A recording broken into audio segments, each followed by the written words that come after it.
Hello and welcome back to Beyond the Reformer. I'm Nick, and today's episode marks the start of a special 4-part series recorded live at the Pilates Gathering, an incredible event hosted by Joakim and Cameron up in Stirling in Scotland. Over the next few weeks, you will hear conversations with some of the most inspiring people in Pilates. Cameron Angus, who organised this event with Joakim, Michael King, one of the true icons of our industry, and honestly, you're going to love this episode, and Labrice Ochner. Each one of them brings such depth, generosity and perspective to what Pilates can be, and some interesting tidbits on the history of Pilates too. I have to say a huge thank you to Julie Driver, who was also presenting at this event and who you might remember from an earlier episode. She encouraged me to come along, and it really did take me out of my comfort zone, but it turned into the most heartwarming experience. I genuinely was blown away by how welcoming and open everyone was, and it just reminded me how supportive this community is, no matter where you are in your Pilates journey. This first episode is with Joakim Valsinge, a second-generation teacher who has the most fascinating story. We talk about his pivot from the military into Pilates and his studio Balance up in Perth in Scotland, what it's like being a man in this field, and how he now carries on Lolita San Miguel's legacy through the Lolita Legacy program. It's also a deeply emotional conversation as Joakim shares how his views on Pilates and life shifted profoundly through his experience of raising his disabled son, Albi. It's an honest, powerful reminder of how movement connects us all, heals us, and gives us strength in ways far beyond the studio. Before we dive into that conversation, I just want to take a moment to say thank you, because Beyond the Reformer is now being listened to in over 70 countries, with more than 600 of you tuning in each week. It's just incredible to see how far our little community has grown and how connected the Pilates world really is. And it's got me thinking, if Taylor Swift fans are Swifties, what should we call ourselves? This was my thought on my dog walk this morning. The Beyonders, the Reformers. I'm still workshopping it, but send me your ideas on Instagram. I'm sure some of you are way better at puns than me, because I would love to hear them. And if you'd like to see more from the Pilates Gathering, I've shared some short interviews with some of the amazing teachers who I met there. Not the ones presenting, but the ones doing this work every day. And I've put their interviews on the Beyond the Reformer Instagram and TikTok, because it's really special to hear from the people doing this work every day. Not just the big names, but those people sharing their challenges, their wins, and their passion for Pilates. All right, enough from me. Let's get into today's conversation with Joakim Valsinge, which I recorded live at the Pilates Gathering. Joakim, thank you so much for joining me on the podcast. Thanks, Nick. We are in Stirling. Yep. We are at the Pilates Gathering. This is your event. The sun is shining for us. I know. How long have you been running this event? Tell me about it. I have been involved in this side of things for about 3 years, and I was a presenter before the pandemic, 2 years running. Cameron Angus, it's his brainchild, and he's put it together and has started it with his boys, his sons that were great on marketing and advertising and business, that sort of thing. And I think Cameron saw a gap in the market for the conference that is a more personal experience. He is a well-rehearsed presenter at conferences all around the world. So he's seen how they do it in the big way, with lots of big names, lots of big places, 100 people in a session, and you don't necessarily get to speak to so many people. So he just wanted to make it a more personal thing, which is why he called it the Gathering and put it together as a gathering of people, like-minded people, just bringing them together. So I got involved as a presenter before the pandemic and thought it was a really lovely thing. And Cameron and I get along anyway, and we've done stuff at each other's studios. He's done physio for my kids, and it's a close connection. Then straight after the pandemic, we did a small one at a country house hotel, which was quite an amazing place, like tiny, so you couldn't fit many people. You can't make it viable, but it was an experience in just this beautiful, over-the-top 200-year-old Scottish mansion. And then it's grown sort of double the size the following year when we were here. and now we're 40% up again. So That's it's amazing. really good. Yeah. And I'm meeting people from all over the country, actually, people who've flown up here, because actually it's as quick to fly as it is to get the train to London, and actually cheaper. Correct, right? Don't get this kind of sunshine in London. And I loved when I was upstairs in the room just now doing Michael King's workshop. You know, you look out the window and it's all the mountains, and it's just really beautiful. So take me back into your Pilates story, because your entry into Pilates isn't like that. I was a dancer and all of that. You were in the military. Talk to me about when Pilates first came into your life. Basically, I started Pilates for the sake of vanity. I was not a dancer. I was not in pain. I was not needing to be helped in any way, but I met and knew this guy. He worked in a shop that I went to, and we just got talking about fitness and sports. So I was doing my commando selection course in Australia at the time. It's a fairly intense course and makes you better be fit for it. So I was the king of push-ups, and I was strong and capable, but old soldiers don't look good. And I met this guy, I knew him, and over the time found out that he did this strange thing called Pilates. I didn't know anything about it. And then I found out that he was 45 years old, but he looked about 30. And like I was young in my 20s, so I thought, I want to look as good as him when I'm 45, as old as that. So it was literally, I got into it because I saw a dude that looked good from doing only Pilates. And what did getting into it look like? What was the first thing you did? So my first class was straight after commando selection, a bunch of middle-aged mums. And they said, right, let's do the push-up. Come on, I can do this. And I was the first one on the floor crying. Because we stood up, rolled down, walked out, did a push-up, stand back up. That's one. And, not bash them out, numbers without form. To do it with strict form, trying to control my core and do employ all these muscles that are great stabilizers. I had never really known about them before, because I knew about my prime movers and just doing the work, harder, faster, stronger. Because you see the military conditioning, and it's brutal. What did Pilates give you then? What did you notice in your body? Because like you said, you felt like you were super strong. You could do a lot of endurance. During my Pilates journey, I was a sports therapist, a physical training instructor, and I became a sports therapist and did massage. And I realized that 90% of my massage clients wouldn't need to do massage if they just did Pilates. And then when I started my Pilates teacher training, I had a collapsed lung. It presented like a collapsed lung, but it was a nerve damage from an injury that I'd had. So the right hemisphere of my diaphragm wasn't working.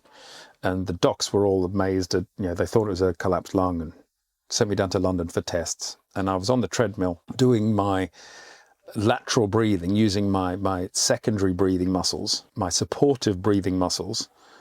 And I still had a better VO2 max score than the two boffins that were testing me. And they were working on two diaphragms.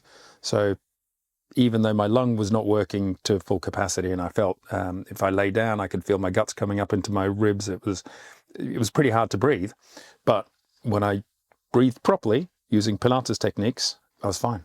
You went and did some classes. You discovered that you really love Pilates. What was then the sort of trigger that got you into thinking, I'm going to teach this? And who did you then do your training with initially? The idea for becoming a teacher was from the sports therapy that I was doing at the time. In sports therapy, you give a few stretches, a few exercises, and some homework. Come on, do these two homework exercises and I'll see you next week. Did they do them? Nobody ever did them. And then with Pilates, so it was that got me into Pilates. But then when I became a Pilates teacher, I would give, do you think it's all right if you do 3 homework exercises? And the next week they'd come back and say, I did them 7 times. Can I have more?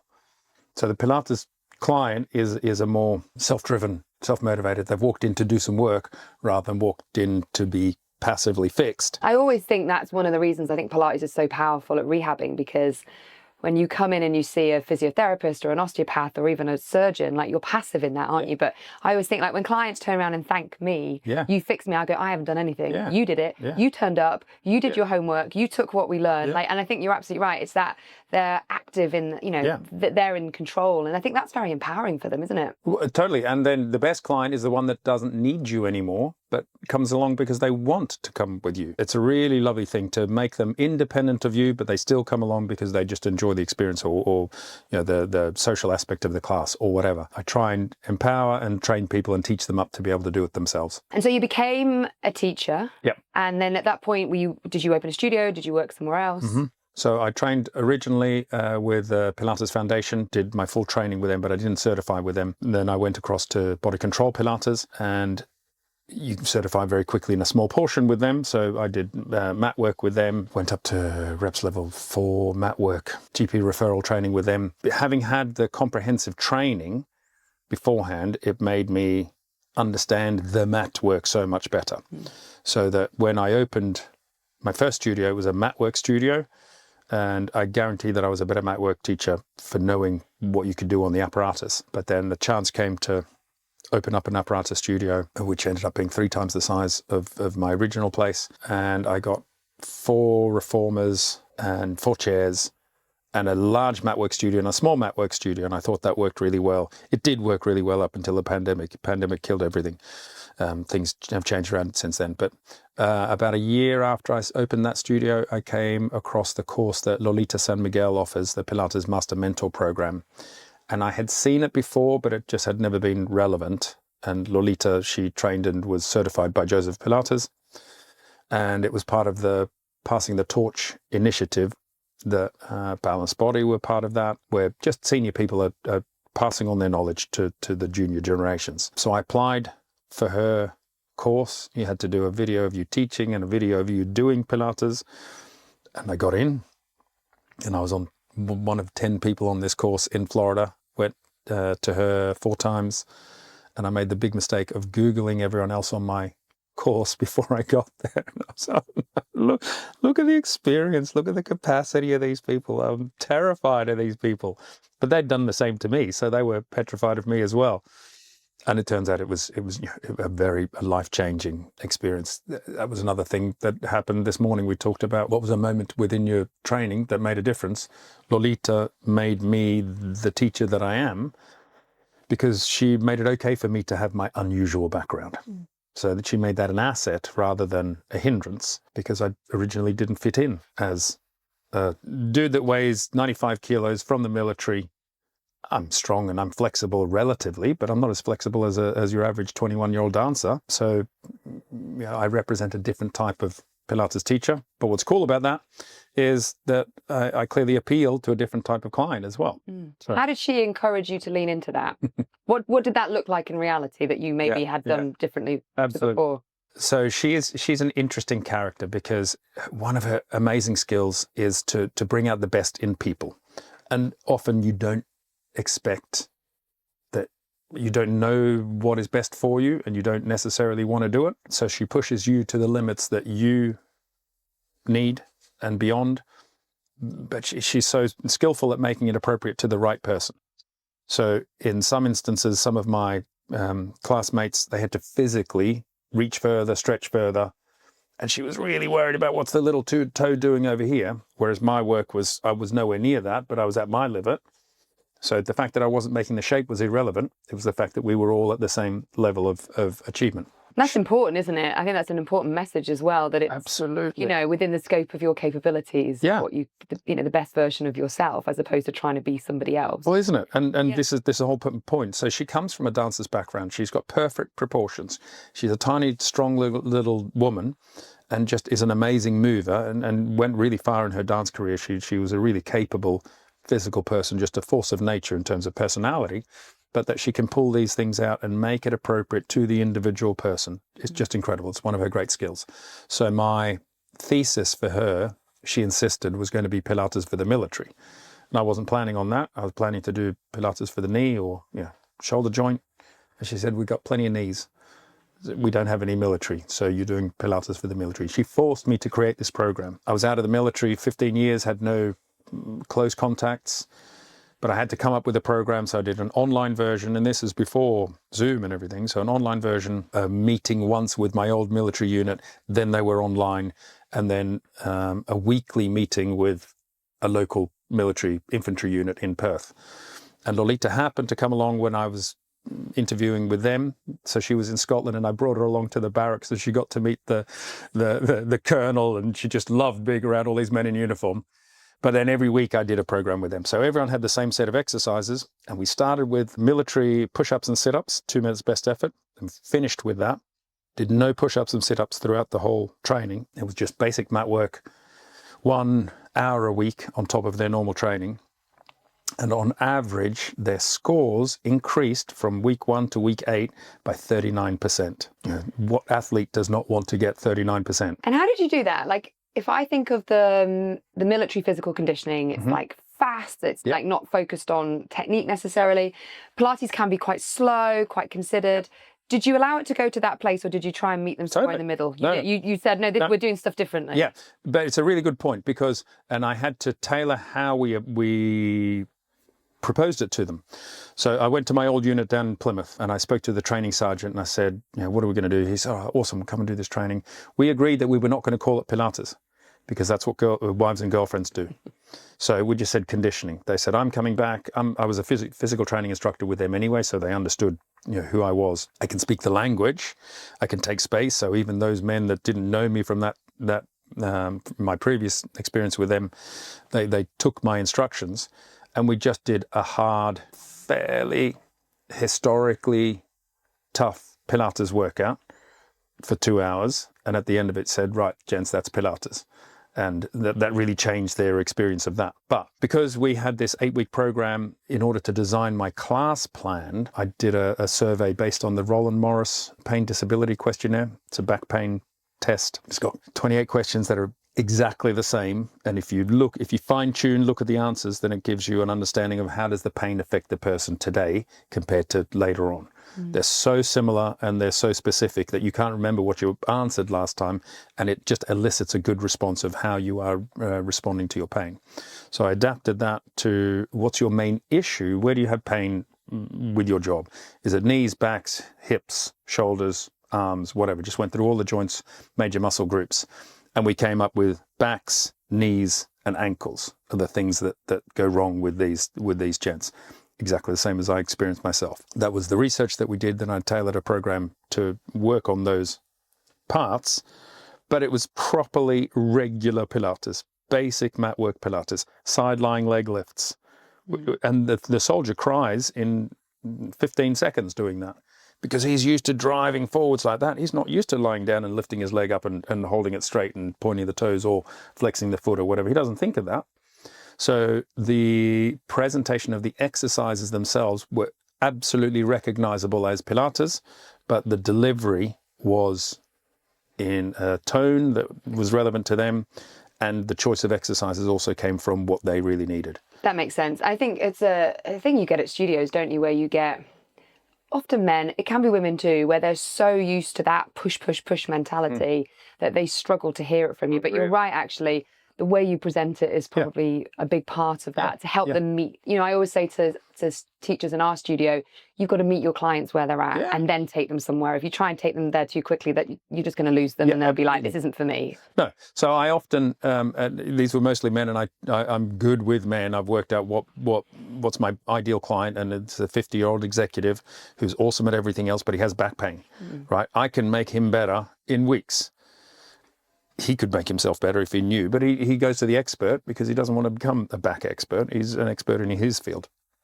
But if you deliver it in such a way that at first they gain respect for the method, and then they learn to understand that it's necessary to also do those smaller movements. And the thing that I love about Pilates, when it was delivered to me in a way that made it interesting for me, is the pulling back, the less is more. So rather than having positive resistance all the time, sometimes where there is no resistance, that hollow space where you get no resistance is a really magical space in Pilates, rather than just always being pushing. Yeah, for sure.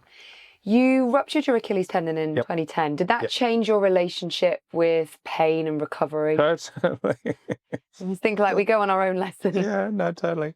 Right, so I was doing a British military fitness class, and it was crazy because I felt really good. It was a warm Thursday afternoon in summer in Scotland. It was at Wimbledon, so June time.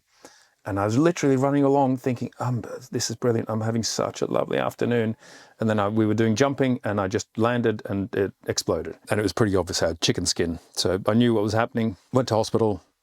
By Monday morning, I was in a cast. I was teaching Pilates from a ball with my leg in a cast. So Thursday night this happened. By Monday, I was teaching and doing Pilates again. And that really amazed me I had the operation like a week later, and then it took a couple of weeks after that. But that really amazed me how quickly I could do something, because everyone that I spoke to in the hospital said, you're not doing anything for 6 months. You've got to learn how to walk again, all these sorts of things are fine. But I can still do this with my arms. I can still do this with my core. I remember being at Pilates in a cast myself. Yeah. That's what I always think is amazing about it. Like, we can adapt anything. Yeah, I've got footage of me doing the teaser in a cast and single leg stretch, all that sort of stuff.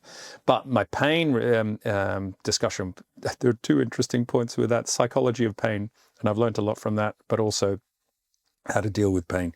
So in the hospital, the docs all said, take these painkillers, you won't feel anything, you'll be fine. This is after the operation. You'll be absolutely fine. And if you're in pain, press this button, we'll come and give you some more morphine or whatever. So 3 o'clock in the morning, I'm in pain, can I have some more? Yeah, have some more, but it still hurts. And because my experience was different to what they were telling me, I thought there's something wrong under this cast. It's ruptured again because I'm in so much pain. And then this old battle axe of a nurse came in at 5 o'clock in the morning and said, listen, you've just had a major leg operation and you're expecting to have no pain. Just suck it up, princess, and you'll be fine in a little while. And as soon as I heard that, I was like, oh, I can cope with this pain. So that was really interesting. But what it was my expectations. But I was lying in hospital. They'd just shown me how to use my crutches, walk up and down the stairs and everything. I'm lying there thinking, I'm going to learn how to dance on crutches. It's pretty cool. Because I've seen that, people do really cool stuff on crutches. And then I got out on crutches. I'm like, I'm not going anywhere. And the crutches were there to stop me from falling over. There was no dancing. So that fear avoidance of stuff was a really interesting thing and a great learning experience. I'm a much better Pilates teacher for having had that injury. I can now teach sitting in a ball and tell that person different things just with my voice. Oh, I think I remember being heavily pregnant and I was in a lot of pain at the end. And I remember, I had recently in my studio, I've had 5 teachers pregnant. Wow. And I said this story to all of them. I just sat on a ball in the middle of class. You get very good at your verbal cueing because that's all you've got. You can't demo a thing. No, exactly. But it's a good experience. And also I do think the teachers who've used movement to rehab through a big pain and big injuries, I think you really do teach from a place of truth. You might have said it before, but I think when you explain the power that you have to heal, you mean it because you've done it. When you've lived through it, exactly. What was your injury then? I'd had a really bad car accident and I was left with shoulder pain and nerve pain all down my arm, and I'd seen physios and then they got me into Pilates and that helped a lot, but it still didn't go. I remember I used to joke I could go shopping and try on one outfit because I could put my arm over my head once. That was enough. And that was it. And then I would have the searing nerve pain down my arm. And I went to see an orthopedic surgeon. He said, the problem's not in your shoulder, it's in your neck. So then went to see a neurosurgeon. And he said, yeah, I think your neck's damaged. And then I went in and had some, where they put injections in your neck to try and calm it down, which did help a little bit. And he said, I think we need to just burn some of the nerves off. That's what we need to do. And I remember thinking, this just feels like I'm 27 at this point. It feels a lot. And at that point, I also had decided to train. And I honestly think it was my training that helped because that was when I really started doing privates and on the equipment.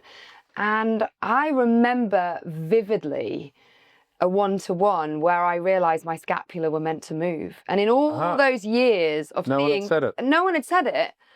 And so I think shoulders back and down had played a problem in it, and I had complete dysfunction. So I'm sure the car accident didn't help, but there was a problem there before. Because when I look back, I had back pain growing up. I hear people give me these kind of stories and I say it did take years, and every now and again it creeps back in, but I kind of know what to do and I can, but it does really showcase, when you're talking to your clients, they'll ask me that question. They're like, oh, okay. All the proper people, as I thought, all the experts, the people with the masters and the degrees and all, they were like, this is how it is. If you want to go and see a pain specialist, you can go to groups and we can talk about your pain, That was me at 27. I don't have that pain anymore. Wow. And it is Pilates that's done it. And I always come back to really the basics, like some pelvic clocks, some bridging, some arm arcs. That's my practice at home. 10, 15 minutes while the kids are having their breakfast. I've kind of got back to doing that and realized I can do all the big stuff. But I constantly, and also I like to live my life at 1,000,000 miles an hour. And I think what Pilates did for me, as well as, biomechanically helping me, it chilled me out. It sort of trained me that I could run at a different speed. And of course, that's also part of pain, isn't it? I was talking to Cameron about this earlier. Pain is so multifaceted in all, like you said, all the signals that are going in. Do you now, like, will you work with, like you said, you work with people, back pain will be, and I think back pain is an interesting story, is that people like, they believe that's who they are. Like, this is how it is. That's a real problem, and I struggle with that. When you meet people outside of Pilates that are totally committed to their injury or issue. Like they own it, like it's their identity. Yeah. If you're a teacher who's doing private work, you'll inevitably come up against this. I think we're also trying to teach belief as well as, you know, supine scaps or something as well. No, I know. Can I talk to you about your son, Albie? Yeah, sure. You shared a little bit with us this morning. Can you tell me his story? And because I think it's a fascinating story, and how Pilates has become, you know, again, taken on a new form for you in your life. So look, I'm like, this is the moment where I cry in the session, because it's so close, right? It's so emotionally charged. Albie is awesome little 8-year-old kid, turning 9 soon, and he's got Prader-Willi syndrome. The outlook was not great when he was born, and it was also, we lost our very first child, and it was similar to that. So there was some rerun of a few things. So it was, the first few weeks were pretty tough in the first place, but Prader-Willi syndrome, the docs and certainly Dr. Google paints a very unpleasant picture for them. So I was in a state of depression for the first 6 months or whatever, trying to just hold things together for the family, and my wife, she was suffering more than I was. Because of the condition that I was in, I forgot of the power of movement for everybody. So I was still working with my military and back, and people with agency, and you know, our regular clients. But I didn't see that it was possible for him. And it was my mentor, Lolita, who happened to be at our house. She showed me the power of movement and talking to the client in a language that they understand.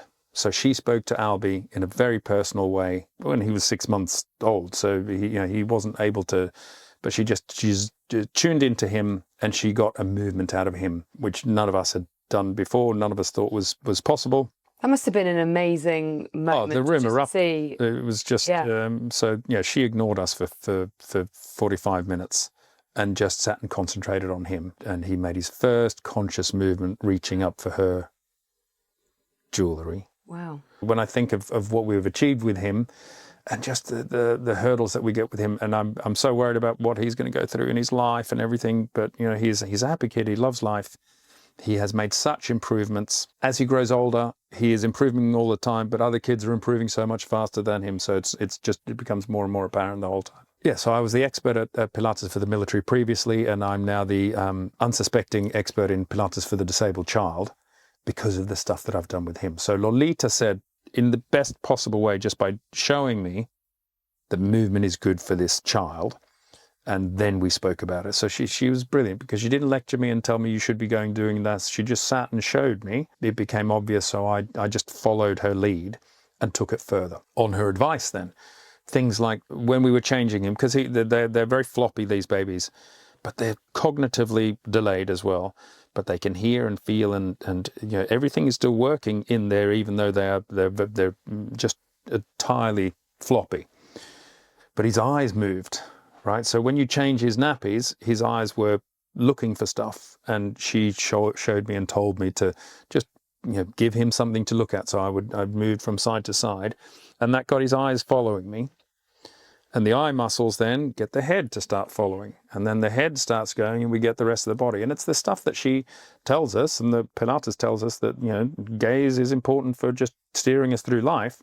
But when you see it in such slow time with this type of person who just needs a repetition over so much longer a period of time, every change that you make becomes obvious. My 10-year-old daughter, if she'd learned to walk, she was teetering about walking, and then 2 days later she's walking. Like, it's quick. He was teetering and almost walking for 6 or 7 months. So you see all of those changes minute by minute. So I just built on that, starting with just the eyes, and then moving the head and the body, and then putting him on the shallow slope of a spine corrector, and then having him sit tall and upright. And then we've got him on the reformer, and he loves the Pilates studio, but we've had to incentivize him a little bit. So there's a bell at the top of the ladder. So he has to climb up the ladder to ring the bell, and that's the funnest part of the whole thing. But again, it's speaking his language, right? The class for him is as long as it needs to be, 5 minutes, 7 minutes. I think we've managed 21 minutes once. but we've got to change him. He's an 8-year-old kid still in nappies. It takes possibly an hour to get him to the studio for 5 to 7 minutes of work, and then 45 minutes to get him home onto the next thing. So to fit all that stuff in is really tricky. I spoke with every single expert because he meets a new doc, or he meets a doctor twice a week every month with one test or another. And every time I see them, I say, what can you suggest that I do with this kid? And they just say, just keep doing what you're doing.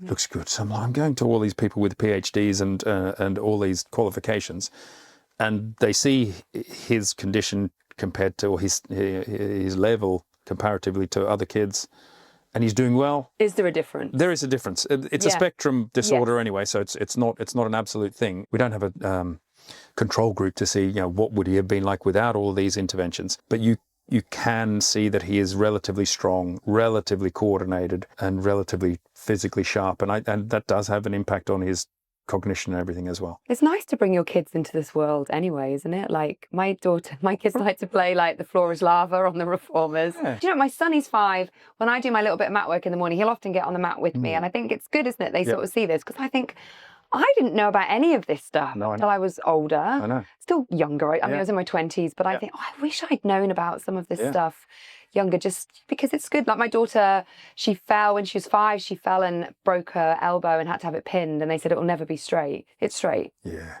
Like it's straight. Yeah. I'm still waiting for the pediatrician's physio referral. That was 3 years ago. And in fact, it's quite a common break, and someone else broke it in her school. And I said, oh, Aoife's had this same break. And then the dad came up to me and said, ow, like, how's her arm straight? Yeah. And I was like, well, I put her on, we've done some stuff on the reformer. Yeah. She's at gymnastics, she hangs, she's loads of hanging. Yeah. And they were like, oh, right, well, that's not what we're being told to do. And I said, well, you're not going to be told to do it. But I feel really lucky that Pilates opened me up to a world of like holistic health, like great cranial sacral osteopaths, and who I think, again, a doctor told me I had chronic sinusitis, saw a cranial osteopath, I don't have it anymore. I feel like we're lucky that we have been exposed through this work to other possibilities of how things are, really. Tell me about your studio then. You mix Pilates with some treatment rooms, is that right? The treatment room it's evolving, constantly evolving. I did massage originally, and I stopped doing so many massage treatments and teaching so many classes myself as the business grew. So I don't have time to do massage anymore. And it's really tricky to get massage clients in, not so much the clients, but to get the team in, to get a massage therapist in is really tricky. To get a good one that wants to stay in little old Perth is tricky. So that's been hard. So at the moment, the person who's using my treatment room, and it's beautifully light for it, we've cut a big window, so it's a nice big window, is my wife, and she does colour and style consultancy. I love a bit of colour. So yeah, it does make a huge difference. it's just incredible. I'm colourblind. Are you? But it makes a huge difference. But people say I work with good colours, like I know my colours. No, I don't. She knows that. She sorts it out for you. Yeah. So, I mean, it's interesting. You're in Perth. It's a big studio. Yeah. How does that work? Are you teaching classes? Do you train teachers now? Yeah. So it's far too big a studio for what Perth requires. It's just that the small studio that I had was lovely. And then I got this big space and I thought, oh yeah, let's just expand to that. So it seemed like a really good idea. And it was nice. It was running nicely before the pandemic, but then the pandemic just made the whole thing really difficult. But since the pandemic, people have come back interested in reformer Pilates, what we call Pilates on the reformer. So they've come in a little bit more enticed to do apparatus, whereas it was all mat work prior to that. It was predominantly mat work. But the space, by chance, when I went to Lolita's, and she told me, or she invited, out of the 10 of us, she invited 3 of us back to become educators for her teacher training course. And she gave the stipulations of what a studio requires. And I had exactly what was needed. The only thing I needed was towers, easy to fix. So I put towers on my reformers, and the studio had everything. We've got accommodation literally 100 metres away. We're central in Scotland. It's super easy to get to, and it's just, we've got a view not quite as spectacular as this, but a nice view. We've got light on both sides. So you're running Lolita's Legacy Pilates teacher training. And so that must be interesting, because I'm guessing you're getting people, some of them might be training for the first time, but I imagine you're getting people who are teachers who are then interested in learning I would say it's about half and half. Yeah. Yeah, 50-50. People have done some kind of training and realize that there's something missing or they just want more. And it's really lovely to work with them. It's a really nice filter, actually, because a lot of people say, I just want to do the mat work portion, or I just want to do the reformer portion. And those that are told that with Lolita, you have to do the mat work and all of the systems. And we don't do the apparatus in sections. They're all intermingled because it's a Pilates studio. The person who hears that and likes it, they're a good student for us. So I know what other courses there are that are good in just mat work or just reformer. So I send people elsewhere when they want those things. It's a really nice filter. It's financially a little bit difficult. All the big schools went totally online during the pandemic, and they have offered everything up into blocks, into sections. The modular courses are popular and easy way to run a school. I don't think they equip the teacher. Like, I run a comprehensive course and I was approached to be an educator for someone, and they do it modularly. And I just, it didn't fit my studio. It wasn't going to work for my studio. But I felt like I loved that I had done it all together, where I would think to myself, oh, if this isn't working for this person on this equipment, I know that this will do it in a different, because I'd learnt it together as a system. And I was explaining this recently to someone I was talking about. I keep being asked if I write a reformer course, and I keep saying, oh yeah, maybe, but I feel like it would need to have a good chunk of mat in it. But it was like, well, would I run a mat course as well? Because maybe they should do the whole mat and then do the reformer. And then I was trying to explain to someone, she's not in Pilates, I was explaining, is mat the foundations? And I was like, oh, and actually when she said, so what you're saying is really comprehensive as the foundations. I was like, Exactly. yeah, it kind of is. Like, that's the system. And then in an ideal world, you would probably do that first. And then you would be like, I'll now maybe look at reformer and work on the group dynamic of it. And of course would be about that. How do you bring it to life in that? So what does your course look like? They're in person? What happens? Like, how do they do their hours? Are they working with you? Are they elsewhere? It's a 500-hour course that they need to do in person with me or another educator in the school, which is a small school, but we've got big reach. Nicole is here from Miami.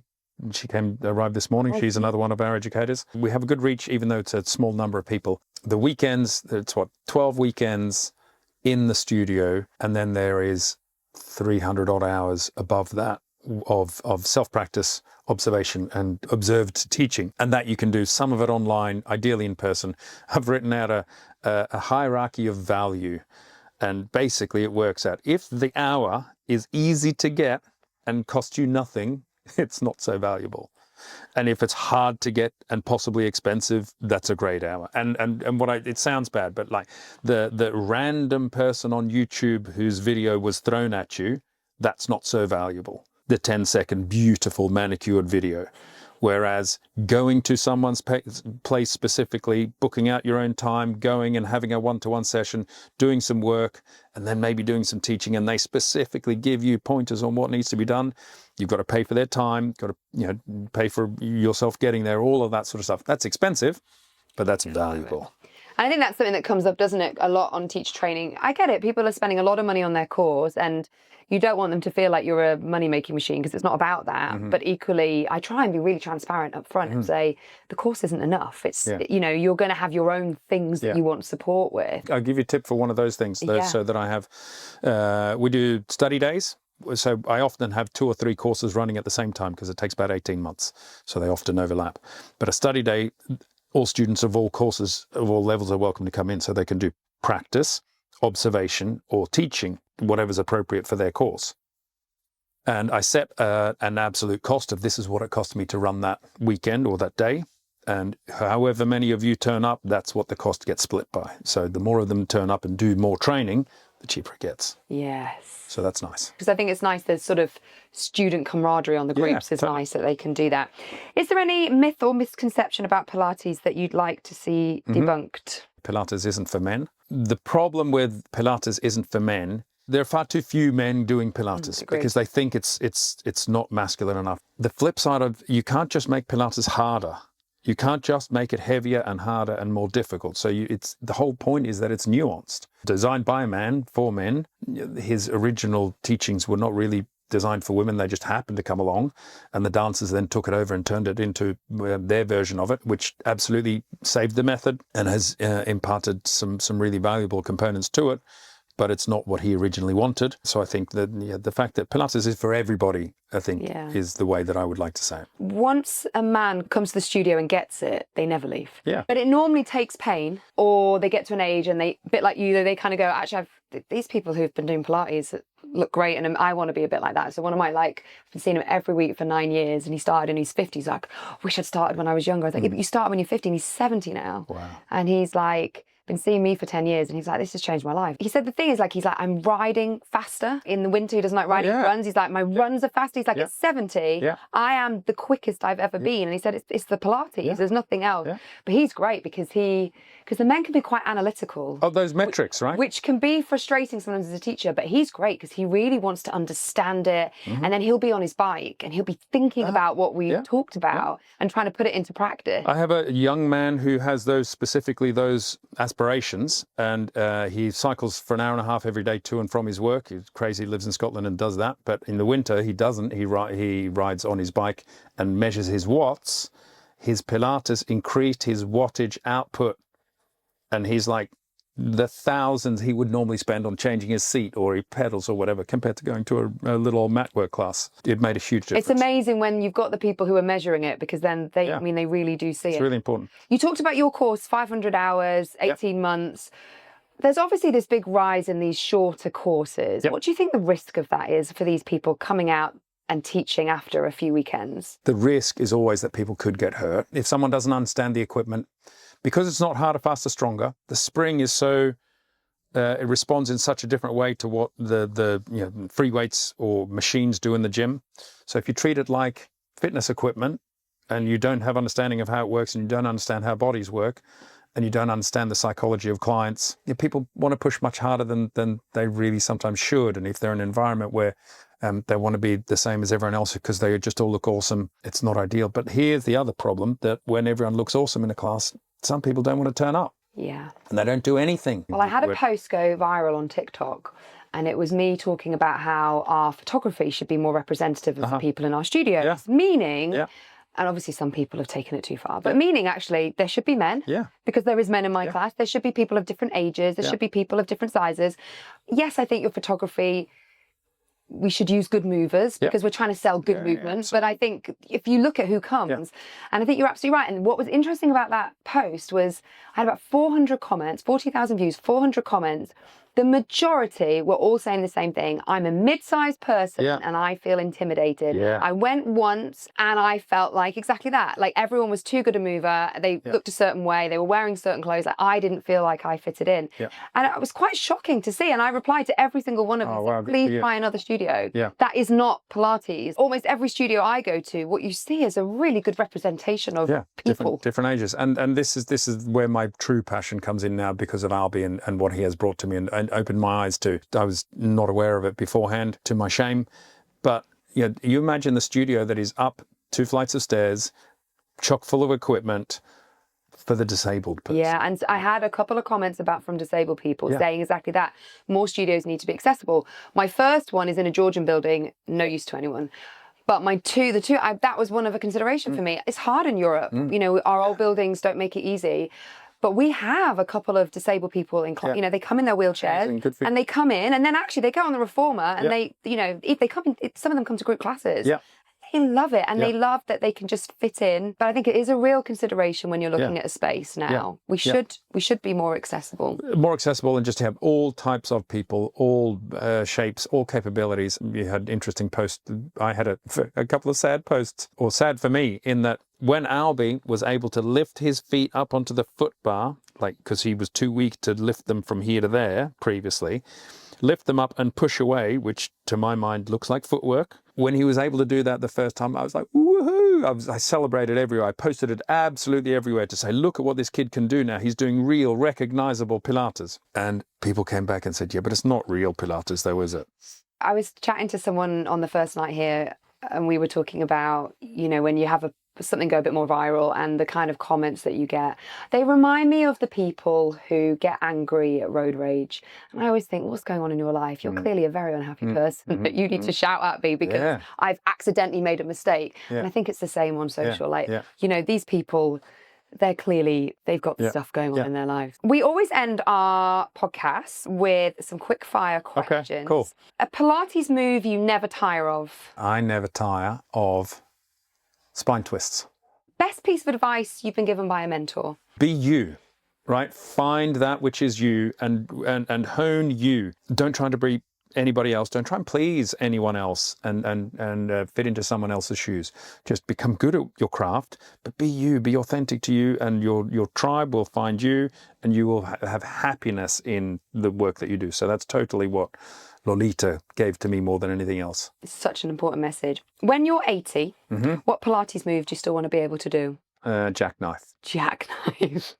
Brilliant. That's a good ambition. Yeah. I love it. You put that on Instagram when you're 80 or Oh, yeah. whatever social is around at that point. Yeah. A ritual or habit that keeps you grounded as a studio owner, as a teacher? Training with the team. I do a workout 3 times a week when I can get my life organized and business doesn't stop me. But 3 times a week, I do a workout online, and it's free to anyone who wants to come and work out with me. So I just put it up online and I work out and I talk about what I'm doing, and people just come in and zoom in. So training with the team, they can find it in my links. That's a great way to keep yourself accountable for doing it. Totally. Because it's such a thing when you become a teacher and a studio owner especially, like you just end up you think to myself, I need to do more Pilates. This is the thing that solved everything for me, and yet I'm not doing it. When I was on holiday, I actually filmed quite a lot of mat classes, and it gave me that, and I thought, maybe I should put one online or something, and just, because then I'm accountable, I have to do it. So what's really lovely, we have 4 people from Training with the Team have come to this event, some of whom from the States and down south have never met. So we're bringing them together at this gathering.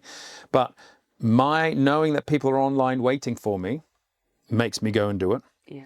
Equally, my not charging for it means that if I don't turn up, it's not the end of the world because something happened. And if my class is not awesome, doesn't matter, because they're there for free anyway. They're getting a workout. I can't guarantee quality. Like my tagline there is they're not pretty, but they're pretty effective.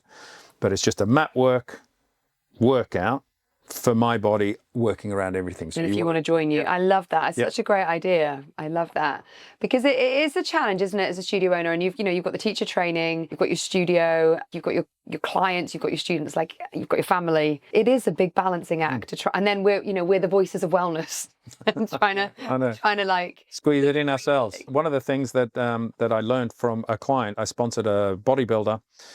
She's a personal trainer, did the same type of thing as us, same clients as us. She was British champion bodybuilder, and we helped her get to her 2nd British championship and get that title again.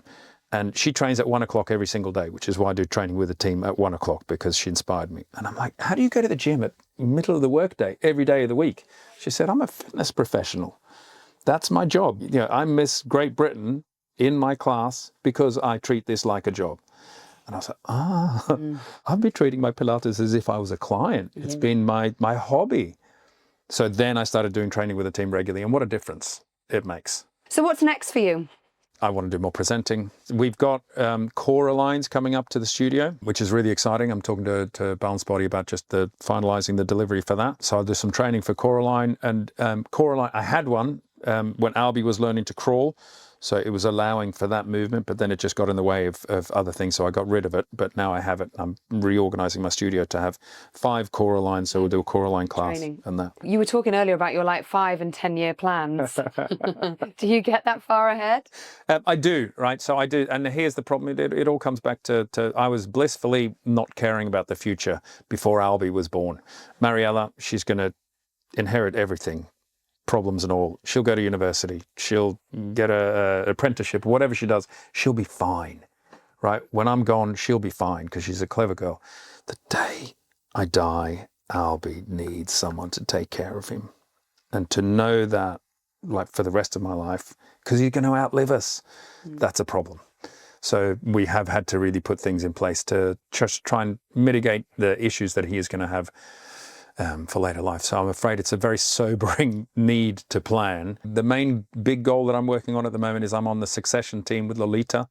So there are 5 of us that she has appointed to help take over when she leaves. We're in a transition period where she's still advising and we're running the bones of it and checking with her. Did you want the hand up or did you hand down there? And she said, well, yes. Okay, so it's both. But those sorts of things. So in the next 5-10 years, we will have that made a little bit more modern. There are components of any course that can be online. Enrollment forms, those sorts of things don't need to be printed out anymore. So that type of stuff. Growing Lolita's legacy is probably the big project in terms of Pilates. Because I was only thinking that recently about who are the 3rd generation teachers who then will you can kind of Yeah. say that you've been taught by them. Yeah. And still have Yeah. have a foot in the legacy. Yeah. So you understand where it comes Yeah. So, that comes with education, right? So we need to ride this popularity of reformer Pilates, and we need to take advantage of that and get people interested in Pilates. And then as the trend then disappears and they move on to the next peak of whatever fitness trend is coming up, then we've got that interest, and we've got to capture those people with enough interesting developments of whatever they've learned up until now. What is lovely is that Joseph Pilates' method is now worldwide in a way that he never saw in his lifetime. I mean, that's what excites me about the future. Yeah. I know there's a little bit of a feeling of this buzz. When I opened a studio, you haven't teach people what Pilates was. You have to teach people what the equipment was. Like, it is great that there are more people coming. If they can come and you can teach them the depth, like, who doesn't want to feel awesome? That's my goal every class. Like, I don't really care what you do. I just want you to walk out feeling awesome. Yeah. And I think that's why our studios are really successful. I think people are like, I feel really good about myself. Yeah. Why,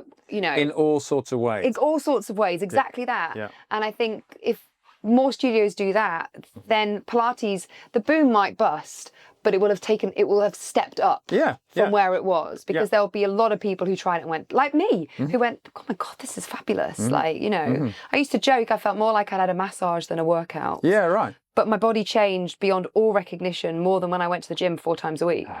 And I think learning about your nervous system and calming your nervous system, and that's the thing about Pilates, isn't it? And back to the short courses, I also think what is a risk is the teachers. So yes, there's a risk that clients might get injured and whatever, but also I see teachers, they come to me for mentoring and they're not equipped to know how to plan a class. They're not equipped to know communication styles, teaching styles. Like, again, a comprehensive course, that's what it does, even more than even a longer reformer course. Like, you have 18 months to work with these people, refining the depth of knowledge that you need and skills and ways that you approach things, because you're working with real people and not everyone's the same. And on graduation, you're a baby in the industry, right? And I always say that to people, please know that you've got your certificate, you're competent, but you really know nothing and you've got to keep learning. Yeah. Ask Lolita, how complete is her training? She's like, I don't know anything.